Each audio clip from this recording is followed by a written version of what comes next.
नमस्कार. सखी सह्याद्रीच्या आजच्या भागात मी चैताली कानिटकर आपल्या सगळ्यांचं सहर्ष स्वागत करते. कला, संगीत, नाटक या सगळ्या क्षेत्रांमध्ये आपल्याला प्रचंड रस असतो आणि प्रचंड आकर्षणही असतं. याचं कारण ही प्रत्येक कला आपल्याला अवगत असतेच असं नाही. परकाया प्रवेश करून एखादं पात्र रंगवणं आणि रसिकांचं निखळ मनोरंजन करणं हे काम खरंच प्रचंड अवघड आहे आणि कौशल्यपूर्ण आहे. एक अभिनेता आणि अभिनेत्रीच इतकं सुंदर काम करू शकतात. आपल्या मानसिक स्वास्थ्यासाठी, आपला ताणतणाव दूर करण्यासाठी हे अभिनयाचं क्षेत्र खूप महत्त्वाचं आहे.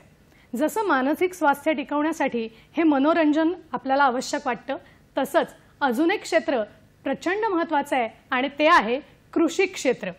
भारताचा अख्खा अर्थव्यवस्थेचा कणा हा कृषी आहे. म्हणूनच तर उभ्या जगाचा पोशिंदा असं शेतकऱ्याचं वर्णन केलं गेलंय. आता तुमच्या मनात प्रश्न पडला असेल, एकीकडे मी अभिनयाचं क्षेत्र म्हणतेय आणि दुसरीकडे कृषी क्षेत्राचाही उल्लेख करते, असं का बरं? तर याचं उत्तर आहे, आज स्टुडिओमध्ये आपल्याला भेटीला आलेली जी सखी आहे ती अभिनय तर उत्तम करतेच, पण त्याचबरोबर कृषी क्षेत्रात सुद्धा आता तिने पदार्पण केलंय आणि तिचा प्रवास अतिशय उत्तम सुरू आहे. तुमची उत्कंठा शिगेला पोहोचलेली असेल तेव्हा मी वेळ नाही घालवणार. सर्वात आधी पाहूया आजचा विषय काय आहे तो. आज आपण बोलणार आहोत रंगभूमीतून भूमीकडे या विषयावर आणि आपल्याला मार्गदर्शन करण्यासाठी, आपल्याशी गप्पा मारण्यासाठी स्टुडिओमध्ये आज आपल्या बरोबर आहेत सुप्रसिद्ध अभिनेत्री तसंच उद्योजिका कृषी पर्यटन संपदा जोगळेकर कुलकर्णी मॅडम. नमस्कार मॅडम. नमस्कार. कार्यक्रमात आपलं मनापासून स्वागत करते. आज आपल्याला इथं बघून अतिशय आनंद होतोय आणि आपल्याशी गप्पा मारायची संधी मिळणार आहे ह्याचा तर ह्याच्यामुळे जास्तच आनंद द्विगुणित होतोय. धन्यवाद. रंगभूमीतून अर्थात भूमीकडे हाचा आपला सखी सह्याद्रीचा विषय आहे, तेव्हा या अनुषंगाने संपदाताई तर सगळ्यांना परिचित आहेतच, पण तरी सुद्धा त्यांची थोडक्यात मी आपल्याला ओळख करून देते. संपदा जोगळेकर कुलकर्णी मॅडम या बहुआयामी सुप्रसिद्ध मराठी अभिनेत्री आहेत, ज्यांनी अनेक मराठी चित्रपट आणि टेलिव्हिजन कार्यक्रमामध्ये काम केलेलं आहे. प्रशिक्षित कथ्थक नृत्यांगना सुद्धा त्या आहेत. आपल्या अभिनय कौशल्याने अनेक रसिक प्रेक्षकांची मनं त्यांनी जिंकून घेतलेली आहे. या अभिनय कारकिर्दीला त्यांनी थिएटरपासून सुरुवात केली आणि त्यानंतर अनेक थिएटर प्रोडक्शन्स असतील, टेलिव्हिजनशी, चित्रपटात सुद्धा त्यांनी अभिनय साकारलेले आहेत. अनेक पुरस्कारांनी त्यांना सन्मानित करण्यात आलंय. इतकंच नाही, काच पाणी, बकुळ फुले, 4 सख्य 24, गुंफियेला शेला अशी तब्बल 6 पुस्तकं त्यांची प्रकाशित आहे. आपल्याच दूरदर्शन वाहिनीवर ताक दिनादिन या कार्यक्रमाचं निवेदन करून त्यांनी सुरुवात केली आणि त्यानंतर असंख्य ठिकाणी त्यांनी सूत्रसंचालन केलेलं आहे. लेखन, दिग्दर्शन, त्याचबरोबर नाट्यलेखन या क्षेत्रात त्यांचा हातखंडा आहे. अल्फा गौरव, ठाणे गौरव, मटा सन्मान, कलांगण अशा विविध पुरस्कारांनी त्यांना सन्मानित करण्यात आले. विशेष म्हणजे महाराष्ट्रातील रत्नागिरी जिल्ह्यामध्ये आनंदाचं शेत हे कृषी पर्यटन होमस्टे ते अतिशय गुण्यागोविंदानं चालवतात. IIPTI हा कृषी पर्यटन क्षेत्राशी संबंधित पुरस्कार विद्यासागरराव या राज्यपालांच्या हस्ते त्यांना देण्यात आला. आत्ताच अलीकडे प्रकाशित झालेले आप्पा बाप्पा पंचक नावाचे चित्रपट त्यांनी खूप चांगल्या पद्धतीने त्यात काम केलेलं आहे. जन्मवारी या प्रसिद्ध नाटकात त्या आणि त्यांची कन्या एकत्रित काम करतात.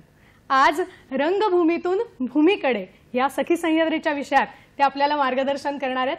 संपदाताई, पुन्हा एकदा आपलं स्वागत करते. धन्यवाद. आज आपण बोलणार आहोत रंगभूमीकडून भूमीकडे या विषयावर आणि आपल्याला मार्गदर्शन करण्यासाठी आपल्या बरोबर आहेत संपदा जोगळेकर कुलकर्णीताई. पुन्हा एकदा ताई स्वागत करते आणि आता वेळ नाही घालवणार, आता थेट प्रश्नाकडे येणार आहे. पहिला प्रश्न, एक सुंदर, सच्ची, हसतमुख असणारी अशी तू अभिनेत्री आहेसच, पण त्याचबरोबर या क्षेत्रात एक सखी म्हणून तुमचं जे अस्तित्व आहे ते निर्माण करण्यासाठी प्रचंड कष्ट, मेहनत होती. याचबरोबर अभिनयाच्या क्षेत्राबरोबर लेखन, दिग्दर्शन तसंच नाट्यलेखन हे सुद्धा विषय आपण हाताळता. तर याची सुरुवात कशी झाली, या क्षेत्रात पदार्पण कसं झालं? धन्यवाद. पहिलाच प्रश्न मला एकदम माझा सगळा भूतकाळ आठवून देणार आहे. या क्षेत्रात पदार्पण कसं झालं हे विचारही मनात न आला, म्हणजे न येताच झालं पदार्पण असं म्हणूया. कारण आधी मी अतिशय शांत मुलगी वर्गात आहे का नाही समजायचं नाही, मला भीती वाटायची बोलायची. मी तेव्हा गपचूप लिहायचे स्वतःची डायरी वगैरे, पण बोलायला एवढं धाडस नाही करायचे. पण नंतर असं झालं की एक 10वी 11वी नंतर थोडंसं काहीतरी वाटायला लागलं, आपल्याला खूप बोलावंसं वाटतंय, व्यक्त व्हावंसं वाटतंय. मग काय धनाधन वादविवाद स्पर्धा, वक्तृत्व स्पर्धा, कथ्थक नृत्य मी करतच होते. मग नृत्याच्या स्पर्धा, नृत्याचे सादरीकरण, डॉक्टर राजकुमार केतकर यांची मी शिष्य आहे. आणि त्यातनं मला स्टेज समजत गेलं, म्हणजे रंगभूमी समजत गेली. मग कॉलेजमध्ये असताना एकांकिका केल्या, एकांकिकांना छान बक्षिसं मिळत गेली. मग त्यात पाहून व्यावसायिक नाटकात पहिलं पदार्पण झालं. पदवीशिवाय या क्षेत्रात यायचं नाही अशी घरची अट होती, ती पूर्ण झाली. म्हणजे अगदी BAचं मी पेपर टाकला आणि निर्णय लागायच्या आधीच मला आईचं घर उन्हाचं नाटक मिळालं. मग घर तिघांचं हवंच मी काही रिप्लेसमेंटचे प्रयोग केले आणि मग ऑल द बेस्ट जे तुम्हाला माहितीच आहे लोकप्रियतेच्या शिखरावर गेलं. आणि त्याच्यानंतर वाऱ्यावरची वरात, नंतर झोपी गेलेला जागा झाला, आणि त्याच्यानंतर मी डिरेक्ट केलेली, त्याच्यात मी काही कामं केली. ची चौका रंगभूमी, सोबत संगत ऐश्वर्या नारकर आणि अविनाश नारकर यांच्या बरोबरीने लिहिलं आणि अभिनीत केलं आणि दिग्दर्शित केलं. मग मी संगीत मत्स्यगंधा मी दिग्दर्शित केलं, स्वप्नपंख मी दिग्दर्शित केलं, अभिनीत केलं, ची चौका रंगभूमी लिहिलं, अभिनीत केलं, दिग्दर्शित केलं.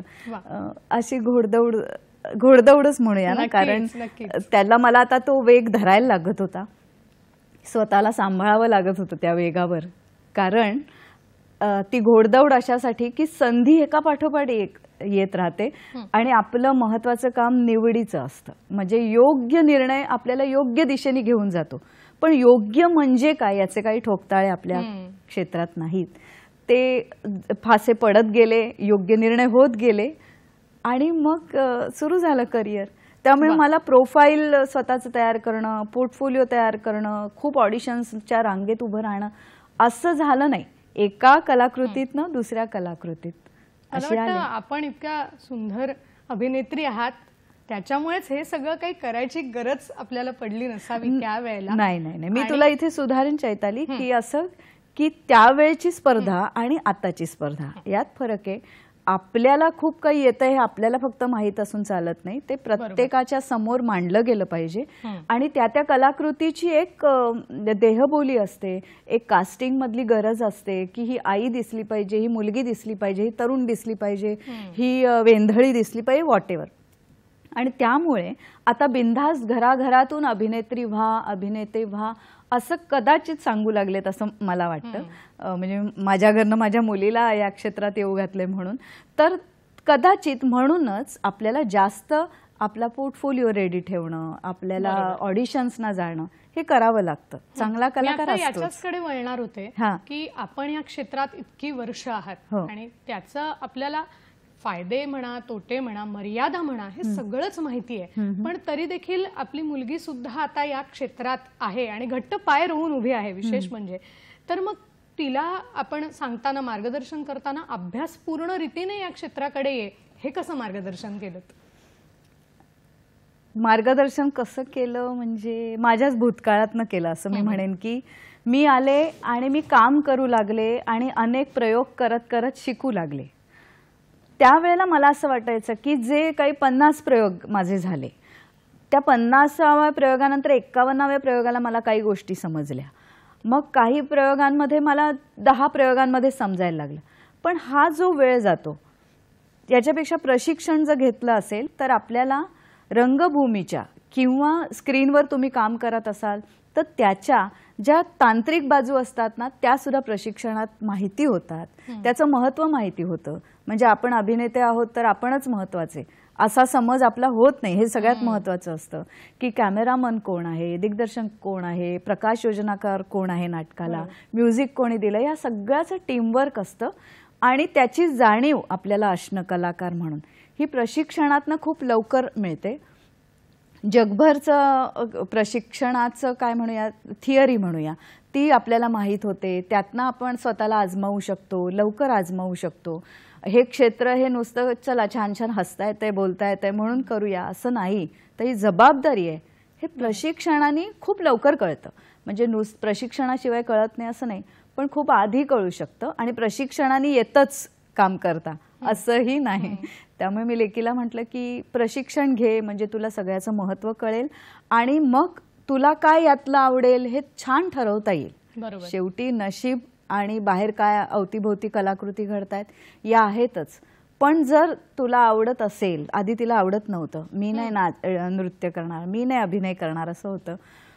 म्हणजे मला आठवतं या सुखानो या मालिकेच्या वेळेला कधीतरी ती माझ्याबरोबर यायची आणि माझ्या ज्या काम करायच्या छोट्या मुली त्यांच्या बरोबरीने ही कधी मैत्रीण म्हणून, आणि तर ती आई नाही ग करायचंय मला, तर मला वाटलं ती नाही करणार. पण 12वी नंतर तिने एका बॅलेमध्ये असंच काम केलं, हर्षदा बोरकर यांनी दिग्दर्शित केलं होतं, आणि म्हणाली आई मला हा प्रकाश आवडतोय, स्टेज आवडतंय. लोक म्हणतात ही संपदा आहे का, संपदासारखी दिसते, म्हणजे काय, पण स्वतःची ओळखही करायची. आणि मॅडमना आवडायला लागलं. मग ललित कला केंद्रामध्ये म्हटलं प्रशिक्षण घे. खूप छान. म्हणजे प्रशिक्षणाशिवाय खरंच आज कुठल्याही क्षेत्रात पदार्पण करणं हे चुकीचं आहे. तेव्हा हे प्रशिक्षण योग्य असायला हवं. अर्थातच आपल्याला कार्यक्रमात फोन येतोय, तो आपण घेऊया. आपल्याला मंगल आपटे पुण्याहून प्रश्न विचारतात. नमस्कार. Hello hello hello. मला वाटतं काही तांत्रिक अडचण आहे, फोन आपण घेऊ शकलो नाही आहोत. हरकत नाही, आपण पुढच्या प्रश्नाकडे घेऊया. आत्ताच आपण हा विषय बोलत होतो की आज बऱ्याच ठिकाणी या क्षेत्रात तुम्ही जावं हे तरुणांना किंवा तरुणींना स्वतःलाही वाटत असतं आणि पालकांकडूनही असं सांगितलं जातं. पण माझ्या मनात हा प्रश्न आहे की मग एखाद्या ठिकाणी काम मिळालं, खूप छान वाटलं, आता याच्यात जायला पुढे हरकत नाही असा एक विचार मनात आला, पण याच्यात सातत्य राखणं आणि संयम ठेवणं हे किती गरजेचं आहे, काय सांगाल याविषयी? छान प्रश्न आहे. कारण अभिनय क्षेत्रामध्ये, अन्य क्षेत्रातही असेल, पण माझा अनुभव अभिनय क्षेत्रातला आहे म्हणून, की दोन कलाकृतींच्या मधला जो भाग असतो रिकामा, तो फार महत्त्वाचा असतो कलाकाराच्या मानसिकतेच्या दृष्टीने. त्यामुळे मी शर्वरी बोरकर असं तिचं आता नाव आहे, ज्याची त्याची लव्ह स्टोरी नावाचं आत्ता नाटक करते. त्याच्या आधीची सौका रंगभूमी, डबल लाईफ, जन्मवारी ही नाटकं तिने केली आणि आत्ता हे चालू आहे. तर मी तिला म्हटलं की दोन कामांच्या मध्ये तू काय करायचंस यासाठी बुद्धी सतत जागृत पाहिजे. कुठलंही काम मिळायला कधी पटकन मिळतं, कधी वेळ लागतो, तो थांबण्याचा एक स्वभाव पाहिजे. आणि ते थांबणं आहे ना, ते क्रिएटिव्ह थांबणं पाहिजे. काय करणार, वाटच बघते, हो ना हो, अशी निगेटिव्हिटीला इथे थारा नाही. तुम्ही जेवढं पॉझिटिव्ह राहाल तेवढं तुम्ही कामं छान अट्रॅक्ट करू शकता आणि छान करू शकता. आणि यातलं सातत्य म्हणशील तर आपलं काम हीच खरी ओळख आहे. पोर्टफोलिओ आणि ऑडिशन्स या कास्टिंगमध्ये आपण बसतो की नाही एवढ्यासाठी ओके आहेत, पण बाबा हिचा एक्सपिरियन्स चांगला आहे, हिने चांगलं काम केलंय, ही काही त्रास देत नाही कामं करताना, उगाच दांड्या मारणं, उशिरा येणं, मेकअपच करत बसणं, म्हटलं या सगळ्या गोष्टीत सगळ्यांचं लक्ष असतं. उत्तम माणूस कसं राहता येईल आणि एक स्त्री म्हटल्यावर जे धोके आहेत ते ओळखून एकदम काय म्हणतात त्याला स्ट्रॉंग कसं राहता येईल असं राहिलं पाहिजे. आणि तसं ती ऐकते. ह्या सगळ्या गोष्टी केल्या की बरोबर एक शारीरिक आपली जी संपत्ती आणि आरोग्य आहे ते या क्षेत्रात गरजेचं आहे असं वाटतं. कारण आणि तुम्हाला सांगते, मी अनेक वर्ष बघते की सकाळचा व्यायाम केल्याशिवाय ती घराच्या बाहेरनं पडत नाही. म्हणजे मीच एवढा कधी केला नाही, पण मला अभिमान वाटतो तिचा. आणि त्यांनी सातत्य टिकतं, रक्ताभिसरण छान राहतं, चांगले विचार येतात, चांगलं काम समोर येतं आणि संधीचं सोनं होतं. क्या बात आहे. मला वाटतं तुम्ही तिला जे सांगताय किंवा तिचं जे वर्णन करताय, तिच्या ज्या सवयी सांगताय, ह्या सगळ्यांसाठीच फायदेशीर आहेत. आज आपण हे ऐकतो की व्यायामाचंही महत्त्व आहे, पण कुठलंही क्षेत्र असू दे आणि विशेषतः हे क्षेत्र हे नक्कीच या सगळ्यासाठी, शारीरिक स्वास्थ्यासाठी, मानसिक स्वास्थ्यासाठी या गोष्टी गरजेच्या आहेत. आपण संपदाताईंशी अशीच चर्चा पुढे सुरू ठेवायची, पण वेळ झाली एका छोट्याशा विश्रांतीची. आपण कुठेही जाऊ नका, आम्ही लगेचच परत येतोय. पाहत रहा सखी सह्याद्री.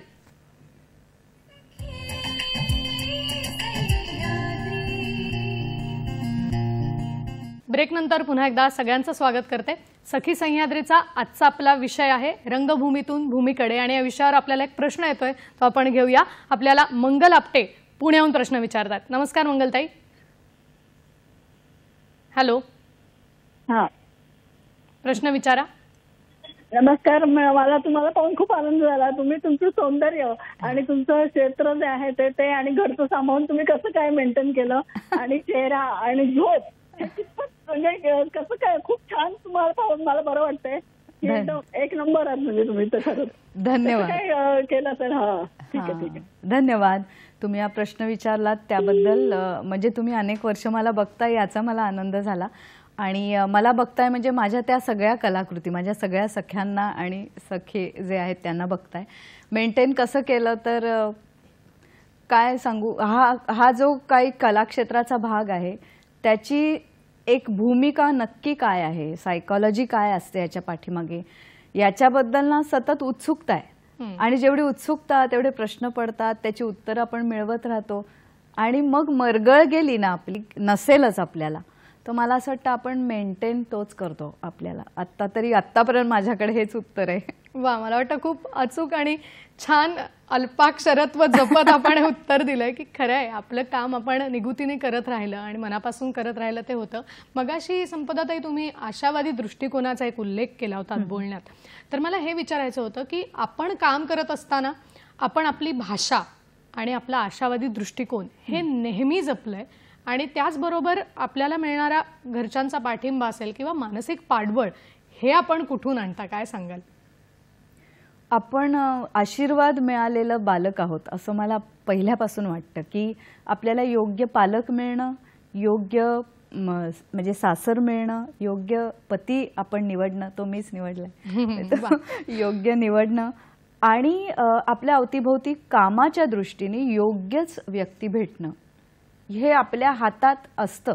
पण सुरुवातीला ते आपलं एक नशीबही असतं.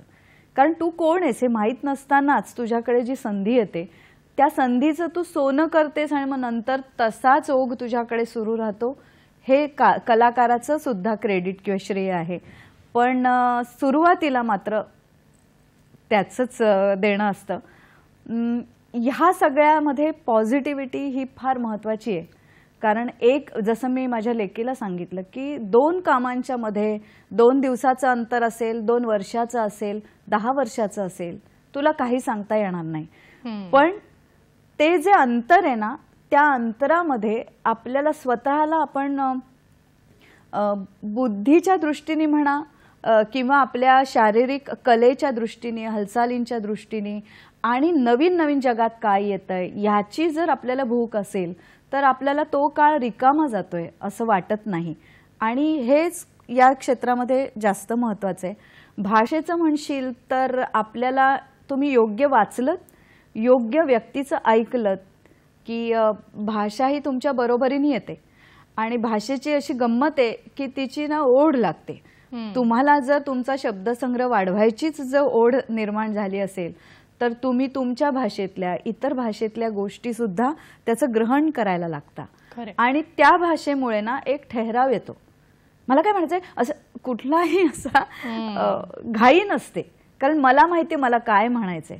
सो तो ठहरावही भाषेच्या एका प्रभुत्वामधनं पण येऊ शकतो. त्याला अनेक कारणं असतात, पण भाषा हे त्याचं एक कारण असतं.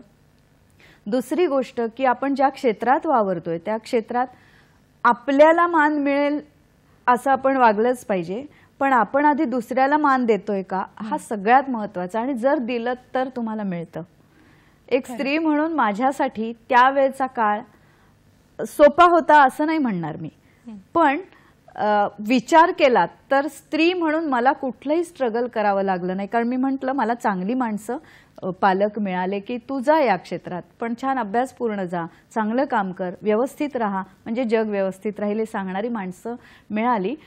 आणि त्याचबरोबर मी जसं तुझ्यासारखं निवेदन मी करते, सूत्रसंचालन मी करत होते, तर मी हे कायम स्वतःला बजावलं की एका व्यक्तीचं दुसऱ्या व्यक्तीला काय म्हणणं आहे हे जर कळलं नाही तर म्हणजे मला काय म्हणायचंय मी कोणाशी बोललेच नाही, मी कोणापर्यंत नीट पोहोचवलंच नाही, तर मी कुठली सूत्रसंचालिका. कारण वैयक्तिक आयुष्यातही तुम्हाला चांगलं संवादी राहता आलं पाहिजे. तसं केल्यामुळे मला पाठिंबा मिळाला. काम प्रामाणिकपणे केलं, चांगलं केलं, वाईट केलं हे प्रत्येक कलाकार वेगवेगळं बोलतच असतात. ही जरा बरी ऍक्ट्रेस आहे, ती चांगली आहे, त्याच्याशी काही माझं देणं घेणं नाही. पण आपण करताना 100% देऊया.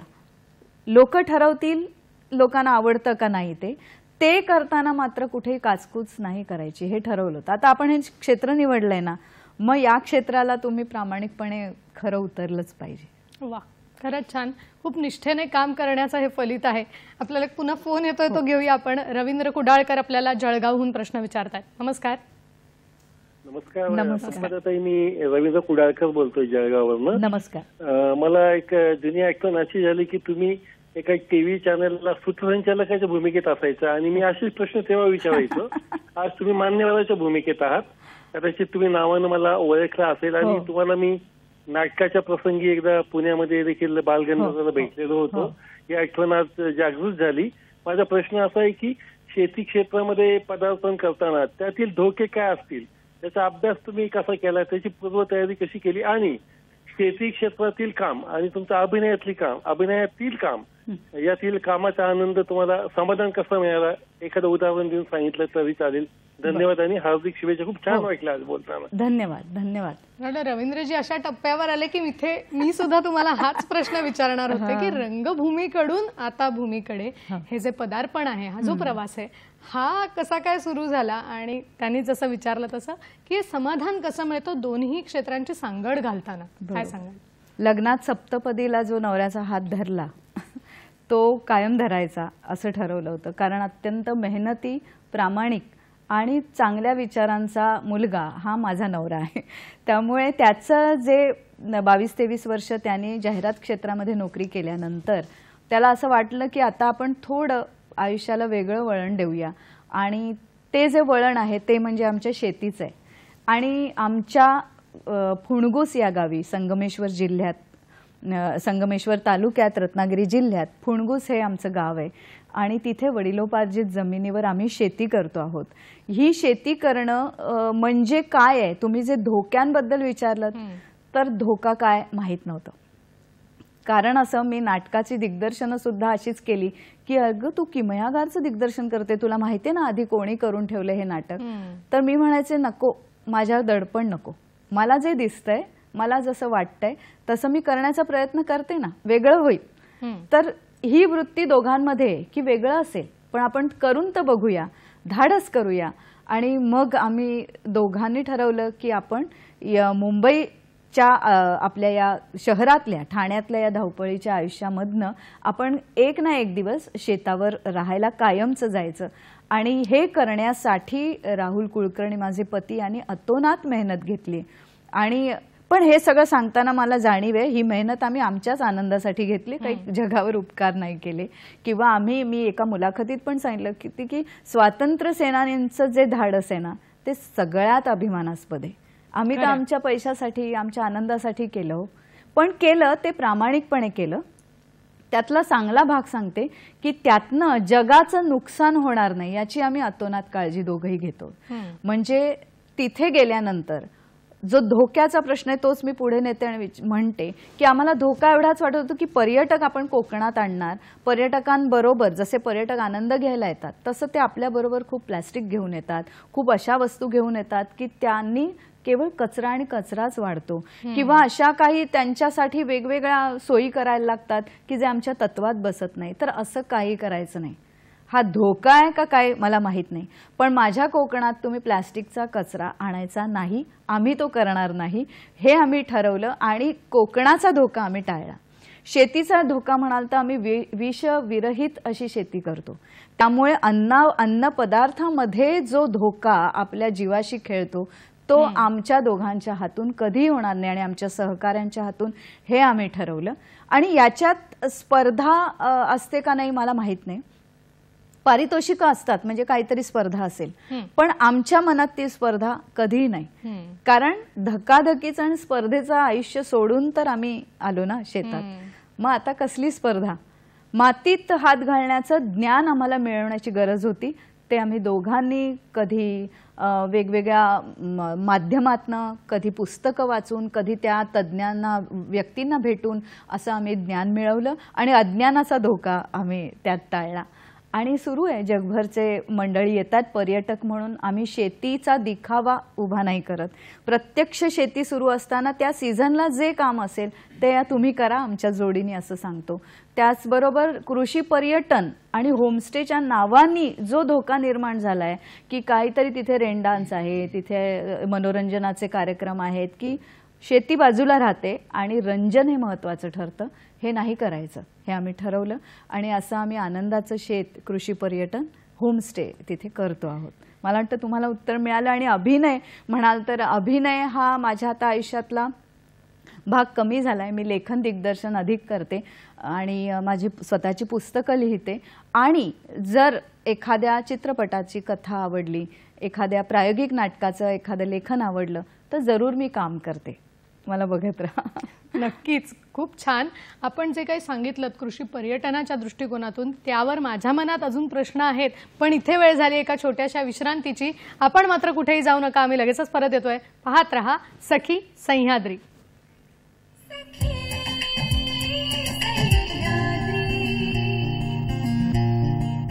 ब्रेक नंतर पुन्हा एकदा सगळ्यांचं स्वागत करते. रंगभूमीतून भूमीकडे हाच आपला सखी सह्याद्रीचा विषय आणि आपल्याला मार्गदर्शन करतायत संपदा जोगळेकर कुलकर्णी मॅडम. संपदाताई, ब्रेकपूर्वी रवींद्रजींनी जो प्रश्न विचारला त्याचं आपण खूप छान उत्तर दिलं. आता त्यालाच जोडून मला विचारायचं आहे की आपण जसं म्हणालात की शहर सोडून गावात जायचं हा तुमच्या आनंदासाठीचा विषय, अगदी मान्य, पण हे करणंही सोपं नाहीये.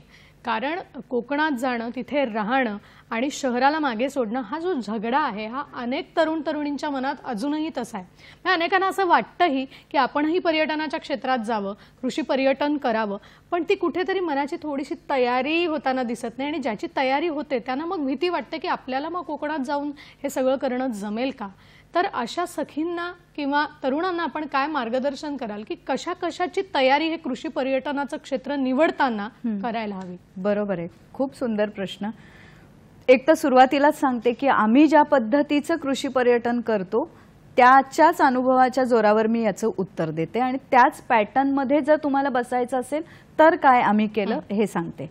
एक तर हा पूर्ण आयुष्य बदलण्याचा निर्णय आहे. हा फक्त आज मी ठाण्यात राहते आणि मग उद्या मुंबईत जाणार एवढा नाहीये तो. तुमची पूर्ण लाईफस्टाईल बदलते जर तुम्हाला अतिशय मनस्वीपणे शेती करायची असेल आणि पर्यटन करायचं असेल तर. याच्यात तुम्हाला काळजी हीच घ्यावी लागते की आपल्याला काळजी नेहमी आर्थिक स्थितीची असते की इथे एवढं पॅकेज मिळत होतं, मला शेती तर करायची पण मला तिथे तेवढेच पैसे मिळतील का. तर यात आम्ही ज्या पॅटर्नची शेती आणि पर्यटन करतो त्यावरनं सांगते की जे तुम्हाला शहरात जगायला लागतं ना, पावलोपावली तेवढे पैसे इथे लागत नाहीत जगायला, हे आधी ओळखायला लागतं. त्यामुळे सतत पॅकेजच्या आकड्यावर लक्ष ठेवण्यापेक्षा आपल्याला काय नेमकं हवंय याच्याकडे जर लक्ष असेल तर तो निर्णय घेणं सोपं जातं. आपण आयुष्य बदलतो हेच मी म्हटल्यानंतर सगळे आयामच बदलतात ना. तुम्हाला भेटणारी माणसं बदलतात, तुमची उद्दिष्ट बदलतात, तुम्हाला येणाऱ्या अडचणी पण बदलतात. म्हणजे मला आज मुंबईत नोकरी करताना जर रोज ट्रेन पकडणं हे आव्हान वाटत असेल तर आज मी ज्या ठिकाणी राहते त्या ठिकाणी माझ्या आसपास जंगल आहे, वेगवेगळ्या प्रकारचे प्राणी आहेत जे जंगलात असतात ते प्राणी आहेत. आणि त्याच्यामुळे त्यांना घाबरायचं का त्यांना समजून घ्यायचं आणि तोही जगाचा आणि जगण्यातला कसा महत्त्वाचा भाग आहे हेही जाणून घ्यायचं, हे आम्ही या कृषी पर्यटनामध्ये करतो. त्यामुळे हा सगळा माइंड गेम आहे.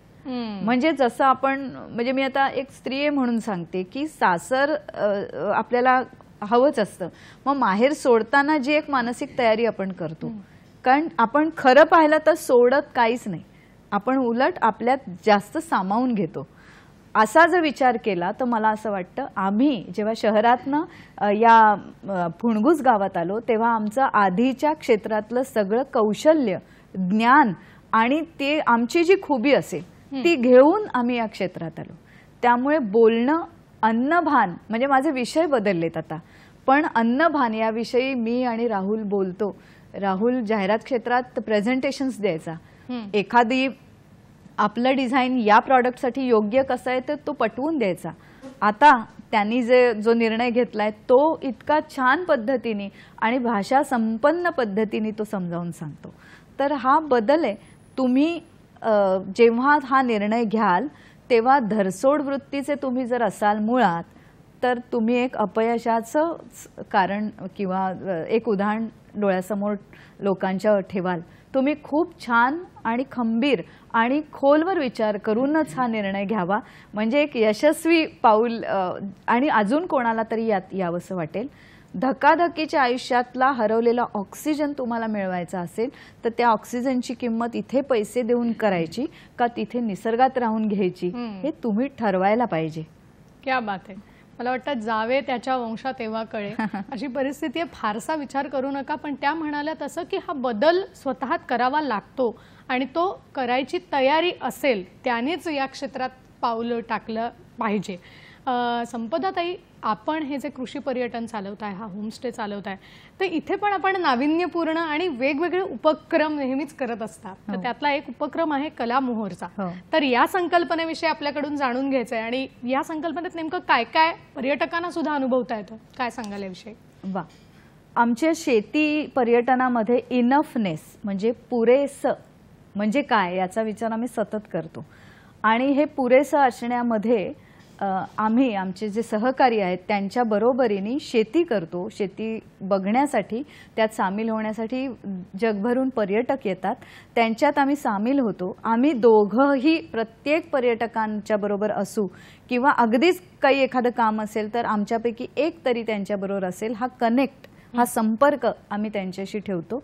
आणि आम्ही दोघंही कलाकार आहोत, त्यामुळे आम्ही या म्हणजे एरवी आम्ही पर्यटक निवडतो. जसं तुम्हाला पर्यटन स्थळ निवडायची संधी असते तसं आम्ही सुद्धा पर्यटक निवडतो की आमच्या इथे एसी नाही, स्विमिंग पूल नाही, धांगडधिंगा नाही, रेन डान्स नाही आणि माझ्याकडे काय म्हणतात धूम्रपान निषिद्ध आहे आणि मद्यपान निषिद्ध आहे. आणि मग असा कोण आपल्याकडे येऊ इच्छितो प्रत्यक्ष अन्नाविषयी आणि शेतीविषयी जाणून घेणारा आणि शिवाय एक शांतता आणि आनंद सुद्धा. तर असा आम्ही पर्यटक निवडतो कारण आमची छोटी जागा आहे. निवडक मंडळीच आम्ही आणतो इथे. आणि आम्ही दोघं त्या कला मोहर बद्दल जाणून घ्यायचं. संपदाताई, पण तुम्हाला थांबवलं कारण आपल्याला एक फोन येतोय, तर आपण आधी फोन घेऊया. आपल्याला स्नेहा शिंदे प्रश्न विचारतायत सोलापूरहून. नमस्कार स्नेहाताई. नमस्कार. माझा प्रश्न असा आहे की आपला भारत देश हा कृषीप्रधान देश आहे, तर मग तरीही शेतीला दुय्यम स्थान दिलं जातं. मग आजच्या तरुणांनी शेतीकडे वळण्यासाठी मॅडम काही मार्गदर्शन करतील का? नक्कीच आपल्या प्रश्नाचं संपदाताई उत्तर देतील. फक्त संपदाताई, आपण आधीचा प्रश्न जो होता त्याचं आधी उत्तर घेऊया आणि मग यांच्या प्रश्नाकडे वळूया. मला या प्रश्नाची आठवण करा. नक्कीच नक्कीच. कलामोहर विषयी आपण बोलत होतो. कलामोहर म्हणजे आम्ही दोघंही खरं तर कलाकार आहोत. राहुल जे स्कूल ऑफ आर्टचा विद्यार्थी आहे आणि मी कलाकार आहे, तुम्हाला माहितीच आहे. ज्या वेळेला एप्रिलमध्ये आंब्याला म्हणजे आंबा बागायत आहे आमची थोड्या प्रकारात आणि काजू बाग पण आहे आणि आम्ही भात, नाचणी, हळद, कुळीथ, पावटा हे सुद्धा उत्पन्न घेतो आमच्या पुरतं इनफनेस. आणि ज्या ऋतूनिहाय भाज्या असतात त्याही घेतो. पण एप्रिलमध्ये आंब्याला आणि काजूला मोहर असतो. मग आम्ही दोघं कलाकार आहोत तर कलेलाही मोहर आपल्या इथे आला पाहिजे. या संकल्पनेने कोणतीही कला म्हणजे सुरुवातीला आम्ही बासरीवादक अश्विन श्रीनिवासन यांना 3 दिवस राहण्यासाठी आपल्या इथे बोलावलं होतं आणि मग त्यांच्या सहवासात राहण्यासाठी पर्यटक येतात, त्यांचा जीवन प्रवास जाणून घेण्यासाठी. नंतर भगवान रामपुरे हे शिल्पकार होते 1 वर्ष. गेल्या वर्षी कौशल इनामदार हे संगीतकार होते आणि आता अरुणाताई ढेरे साहित्य बहर असा एप्रिलमध्ये आहे. तर त्यावेळेला पर्यटक सुद्धा आमच्याच आनंदाच्या शेतामध्ये शेतीही जाणून घेतात आणि आलेल्या त्या तज्ज्ञाशी गप्पा मारतात. अगदी अनौपचारिक गप्पा असतात आणि तिथे सूत्रसंचालन नाही, प्रकाश झोत नाही, स्टेज नाही, म्युझिक नाही, माईक नाही. तिथे फक्त ती व्यक्ती याची देही याची डोळा पाहायची आणि तिच्याकडनं तिचा पूर्ण साहित्य प्रवास, जीवन प्रवास ऐकून घ्यायचा. खूप मजा येते, आम्ही आनंद घेतो. नक्कीच तुम्ही आनंद घेता आणि पर्यटकांना देता असंही मला या ठिकाणी जोडावंसं वाटतं. आता स्नेहा शिंदे यांचा जो प्रश्न होता त्याच्याकडे आपण वळूया नक्कीच, कारण खेड्याकडे चला हे अनेक वर्षांपूर्वी महात्मा गांधीजींनी आपल्याला आव्हान केलं होतं. कुठेतरी त्याचं एक स्मरण आपल्याला ठेवायला हवं आणि त्या म्हणाल्या तसं की तरुणांनी शेतीकडे वळलं पाहिजे, कारण आज अनेक कृषी विद्यापीठं चांगली स्थापन झालेली आहेत. तर या दृष्टीने तरुणांना काय मार्गदर्शन कराल असा त्यांचा प्रश्न आहे. मार्गदर्शन काय माहित नाही, कारण प्रवाहाच्या विरुद्ध आम्ही वाहतो. पैसा आणि पैसा आणि पैसा आणि प्रतिष्ठा ह्याच्या पलीकडे जर आपल्याला काही बघण्याची इच्छा असेल तर तुम्ही असं काम करू शकता. दुसरी गोष्ट, विनोबांनी सुद्धा म्हणजे महात्मा गांधींनी सांगितलं की स्वयंपूर्ण गाव पाहिजे, की बरोबर तिथल्या तिथे ती पिढी राहते, कुठे एका ठिकाणी गर्दी होत नाही. तसंच विनोबांनी सुद्धा सांगितलं, अनेकांनी सांगितलंय, पण आम्हाला काय त्यांनी सांगितलंय म्हणून प्रामाणिकपणे सांगते की आमच्या ते डोक्यात तेव्हा शिरलं नव्हतं. वेगळं करूया या विचारामध्ये आम्ही आमच्याच जमिनीकडे वळलो आणि कृषीप्रधान देश आहे हे मी सुद्धा शाळेत लिहिलंय. पण किती कृषीप्रधान देश, आज अशी स्थिती आलेली आहे की तुम्हीच आपल्या आजूबाजूला बघा की कोणाला आपल्या मुलाला शेतकरी करायचंय, प्रतिष्ठित नाही वाटत. ते शेतकऱ्याशी मुली लग्न करत नाहीत. असं असताना कोण शेतकरी होणार आहे? म्हणजे हे प्रतिष्ठेचंच वाटत नाही. आमचा मुलगा डॉक्टर व्हावा, इंजिनियर व्हावा, कलाकार व्हावा, लेखक व्हावा, अगदीच काही नाही तर मी गृहिणी राहीन, गृहस्थ राहीन, पण शेतकरी व्हावा हे काही कोणाच्या महत्वाकांक्षेत अजून आलाच नाहीये तो रकाना. तर तो रकाना तुम्ही जर अतिशय विचारपूर्वक निर्णय घेतलात आणि आपण जे खूप मिळवतोय ते पैसे देऊन आपल्याला कशा प्रकारचं मिळतंय ह्याची सांगड घालताना तुम्ही विचार केलात की मिळवतोय खूप, देतोयही खूप आणि येतंय आपल्या नशिबात विष, अशी ही काही ठिकाणी स्थिती आहे. पण प्रामाणिक शेतकरी सुद्धा आहेत, त्यांची संख्या कमी आहे. तर हा मोठा आणि विचारपूर्वक घेतला गेलेला निर्णय. तरुणांनो इकडे वळा असं त्यांना सांगून नाही होणार. कोणाच्या तरी कृतिशील अशा आयुष्याकडे बघूनच तरुण मंडळी निर्णय घेतील. आज सांगायला आनंद होतो की आता शेतीला आमच्या 18 वर्ष आणि होमस्टेला 11 वर्ष झाली. याच्यात कित्येक तरुण जोडप्यांनी आम्हाला प्रश्न विचारले, तयारी दाखवली आणि या मार्गाकडे वळण्याची त्यातल्या काहींची तयारी सुरू सुद्धा झाली. त्यामुळे हे कृतीने आम्हाला जे काही संस्कार करता येतील ते आधी केले, मग सांगितले. नक्कीच आपल्या या संपूर्ण प्रवासासाठी आपलं मनपूर्वक अभिनंदन आधी सर्वप्रथम. कारण मला वाटतं आपल्यासारखी मंडळी असतील तर कदाचित ती रोल मॉडेल म्हणून काम करू शकतील आणि मग कदाचित त्याच्याकडे तरुण वर्ग येऊ शकेल. हे संभाव्य धोके, अडचणी या सगळ्याची तयारी सुद्धा दाखवू शकेल. आता आपण कलामोहरच्या विषयी बोललो होतो, तर मला प्रश्न हा विचारायचा आहे की आपण अनेक भूमिका साकारत गेलात, वेगवेगळे प्रयोग करत गेलात, नाट्य दिग्दर्शन असेल, लेखन असेल, हे सगळं करत असताना कुठेतरी आपल्या कामातून आपल्याला एक सर्जनशीलता गवसत गेली असं आपल्याला वाटतं का, की आपण वेगवेगळे प्रयोग केले पाहिजेत, हे कुठेतरी जाणवलं का? काय वाटतं? जसं झाडाला फूल येतं ना तसं मला वाटतं मला या सगळ्या कला आतून उमलून येतात. की मला नृत्य करावंसं वाटतं, मला अभिनय करावासा वाटतो, मला लिहावंसं वाटतं, मला रांगोळी काढावीशी वाटते. हे काही आता आपण बहुआयामी होऊया असं बाहेरनं आलेलं नसून हे आतनं बाहेर जाणारी गोष्ट आहे. तर तू अगदी बरोबर म्हणालीस की एका याच्यातनं दुसऱ्या क्षेत्रात जाताना ती सर्जनशीलता वाढते का, तर अगदी खरं आहे. म्हणजे आता निसर्गात गेल्यावर मला जे काव्य सुचतं ते आणखीनच वेगळं आहे. प्रत्यक्ष पाठ मोडून जेव्हा आम्ही काम करतो आमच्या सहकाऱ्यांबरोबरच, त्यावेळेला कळतं की बहिणाबाईंनी कशाबद्दल बरं वर्णन केलं होतं. त्यामुळे फक्त आपण काहीतरी निर्माण करण्याची सर्जनता नाही, तर जे जुनं ऐकलंय त्याचेही नव्याने अर्थ या वेगवेगळ्या क्षेत्रात पडल्यामुळे कळतं की बोलणं या संभाषण कलेला किती महत्व आहे. म्हणजे आपण जे काम करतोय, कृती करतोय, ती 100% समोरच्यापर्यंत पोहोचवता येत असेल तुम्हाला भाषेद्वारे, बोलण्याद्वारे, तर तुमची ही सर्जनशीलता वाढत जाते. आता पूर्वी आम्ही इतरांची वाक्य बोलत होतो, राहुल सुद्धा इतरांच्या प्रॉडक्टसाठी डिझाईन करत होता. आता आम्ही आमच्याच आनंदाच्या शेताबद्दल बोलतो आणि फक्त बोलून नाही तर त्या प्रत्यक्ष त्या मुद्दलात सुद्धा काही 100% आहे का ते घडवण्याचा प्रयत्न करतो. ह्याच्यातली सर्जनशीलता म्हणशील तर निसर्गच रोज शिकवतो. आणि रोज उगवणारा सूर्य, रोज मला दरवर्षी येणारं भाताचं पहिली जी लोंब असते ही नवीनच वाटते. हे नाविन्य आपल्या व्यक्तिमत्वात सुद्धा टिकवता येतं का? म्हणजे ही ना हल्लीची मुलं ऐकतच नाही, मी इतक्या कविता केल्या आहेत पण त्यांना बोरच होतो. तर प्रश्न समोरच्या प्रेक्षकांमध्ये आहे का आणि आपल्यातही आहे का, असा दोन्ही विचार होणं गरजेचं आहे. तुम्ही आज जगाची भाषा बोलताय का आणि आज जगाचं थोडं आपलं थोडं अशी सांगड घालू शकताय का, हे ह्या क्षेत्रामध्ये कळतं. नृत्य करत असताना ना मला नाटकाचं मूल्य कळतं. नाटक करत असताना मला लेखनाचं मूल्य कळतं.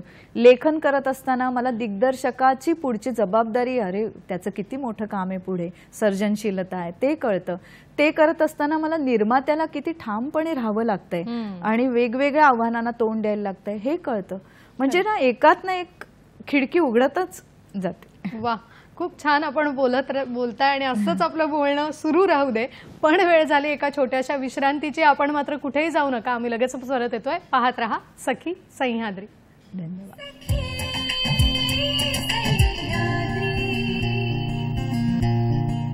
ब्रेक नंतर पुन्हा आपण कार्यक्रमाला सुरुवात करतोय. रंगभूमीकडून भूमीकडे हा आजचा आपला सखी सह्याद्रीचा विषय आहे आणि मार्गदर्शन करतायत संपदा जोगळेकर कुलकर्णी मॅडम. संपदाताई, आता एक मनात प्रश्न आहे की आनंदाचं शेत आणि रंगभूमी, तर तुम्ही ज्या वेळेला आनंदाच्या शेतात मनापासून काम करत असता आणि एखादी अशी संधी येते, त्यावेळेला द्विधा मनस्थिती नाही का होत की मी आता हे क्षेत्रात म्हणजे पुन्हा जावं का मी मग माझं शेताचं काम करत राहावं? कारण असा बरेच वेळेला आपल्या मनाशी चाललेला संघर्ष असतो. तर अशा वेळेला तुम्ही कसा निर्णय घेता? गोड प्रश्न आहे.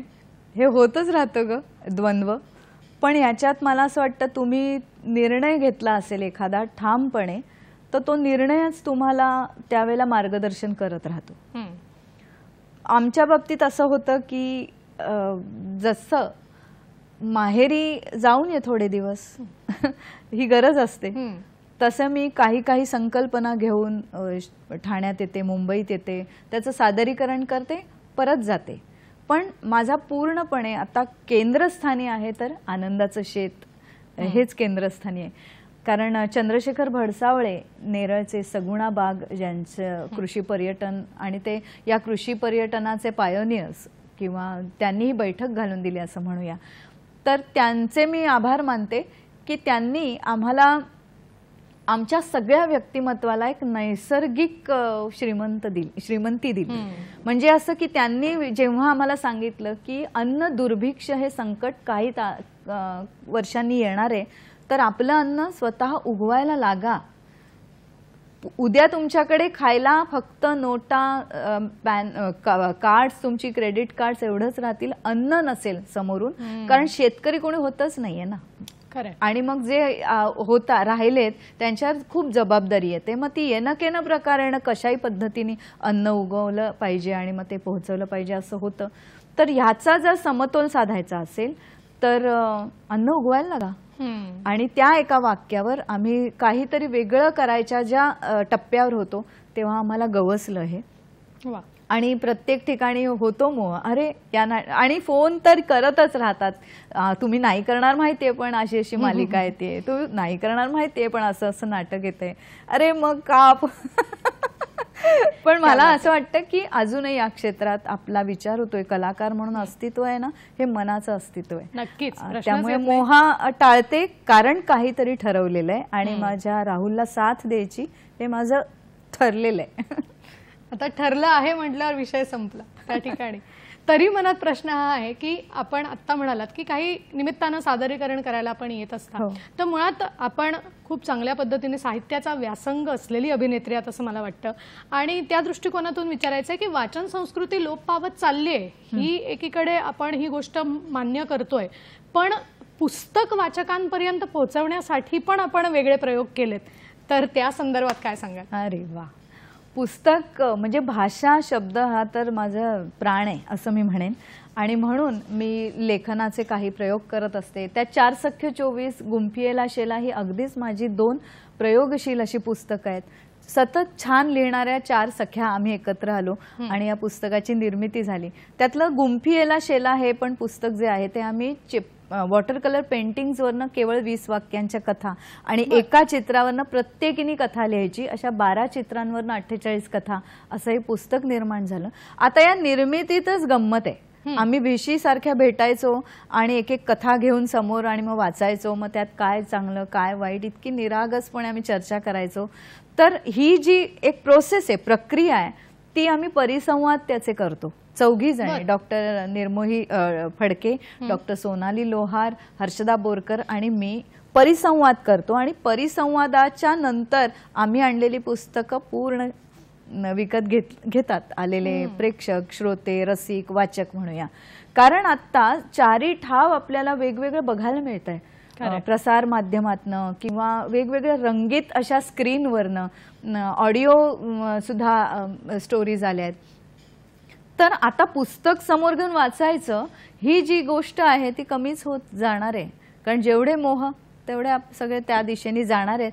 पण मग आता लेखकाची जबाबदारी आहे की आपण पुस्तक घेऊन त्या वाचकापर्यंत एका स्थळी पोहोचूया आणि त्याला या पुस्तकाबद्दल सांगूया. लोकांना आवडतं, लोकांना ते वाचायचं असतं.